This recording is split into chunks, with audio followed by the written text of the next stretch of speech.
Stupid people think you can take football boots off and then put a suit on. You can't do that. Hello, I'm Marcus Alton, the editor of the tribute website brianclough.com, and coming up soon on The Green Jumper, we'll be looking at how Cloughie began his managerial career at rock bottom. You just get sucked in by the story, really, and it's Cloughie, so there's only one Cloughie, completely unique character. I'll be speaking to Chris Hull, the author of the book Alchemy and the Brian Clough story at Hartlepools, as it was known then. Chris has spoken to some of the former players who were there. They'd never met somebody like Clough before, and they've never met somebody like him since. I think that's a common thing with all the players that played under him. He was a one-off. You never knew on a match day or even any other day what Clough you were going to get. He was just so unpredictable. What I want to say very briefly, because I've been told to keep it down to 2 minutes. Now, the guy who told me that must be a bloody idiot for a start. With the club in dire straits, Clough became a one-man fundraising champion. Just the sheer, the dedication, the way he threw himself at the job was something that impresses me. The club was at serious risk of going out of business, and Clough literally went round every single working man's club in the Hartlepools, and a lot of pubs as well, fundraising. So he was the sort of manager by day, a fundraiser by night, as well as drumming up great publicity with the local paper. And football-wise, football's biggest challenge, Hartlepool, without exaggeration, you could say at that point in the 1960s, they were the worst team in the Football League based on the results in the previous 6 seasons.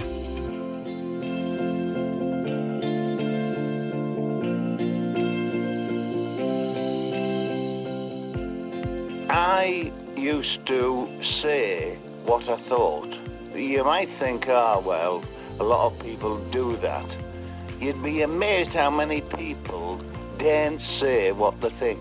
Cloughie never really had an easy relationship with football directors, and we'll also talk about Clough's bumpy relationship with the club chairman, Ernie Ord. I think you can definitely draw parallels between Ernie Ord at Hartlepools and Sam Longston at Derby County. Yep. In terms of the type of men they were, self-made men, self-made millionaires. Both drove a Rolls Royce, and they both had an enormous falling out with Cloughie, both being headstrong people, sort of first in a long line of disagreements with the board.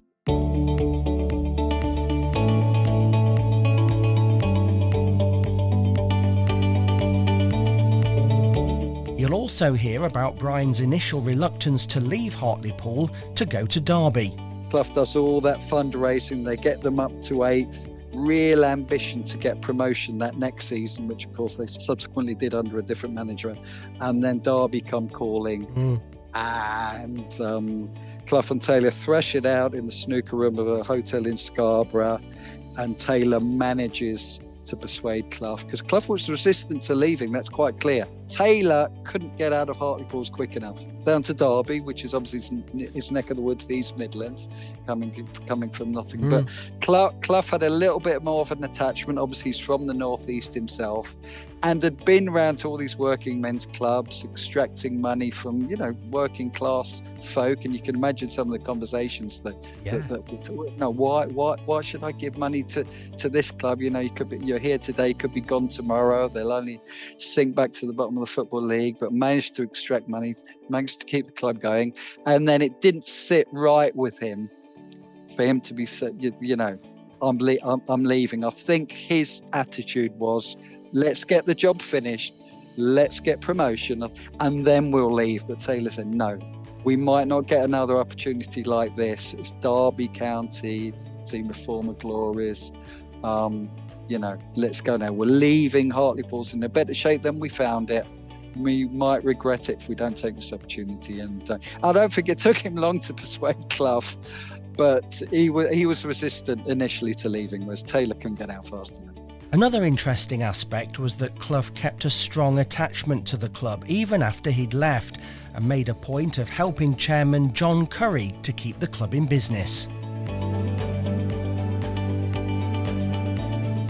I think it was a tax demand, something like that, something that had to be paid very quickly. And Curry rang Clough and said, Nick, can you help me out here? Buy one of our players, and the player that they bought was Tony Parry. And that money saved the club from extinction, from going bankrupt.